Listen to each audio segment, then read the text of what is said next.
ओम शांति। आज की मुरली 21 अप्रैल 2026 के मुख्य बिंदु। शिव बाबा ने कहा, अभी तुम बच्चे मूल वतन, सूक्ष्म वतन और स्थूल वतन को अच्छे से जान गए हो, तो यह स्वदर्शन चक्र बुद्धि में फिरता रहना चाहिए। बाबा ने कहा, तुम बच्चों में ज्ञान की नॉलेज तो बहुत है, परंतु तुम्हारे में याद करने की आदत होनी चाहिए। याद के साथ साथ तुम्हें दिव्य अलौकिक कर्म भी करने चाहिए। बाबा ने कहा, मुख्य है मन मना भव।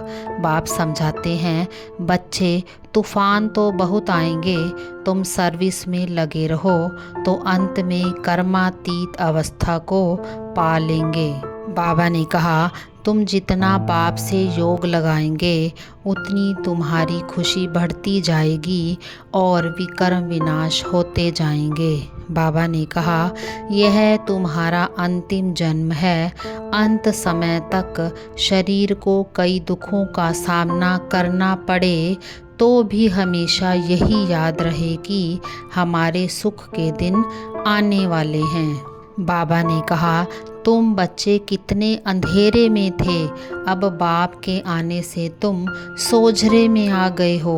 बाप ही तुम्हें रचता और रचना के आदि मध्य अंत की रोशनी देते हैं। बाबा ने कहा, देह अभिमान आ जाने से ही अनेक प्रकार के गुटके आ जाते हैं, वे योग में नहीं रहने देते।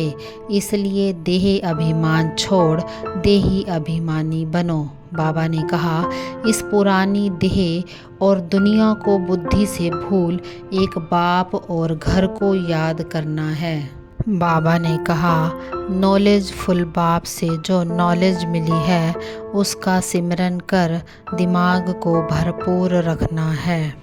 बाबा ने कहा, सबसे श्रेष्ठ तख्त बाप दादा के दिल तख्त नशीन बनना है, लेकिन इस तख्त पर बैठने के लिए तुम बच्चों का अचल अडोल एक रस स्थिति में होना आवश्यक है।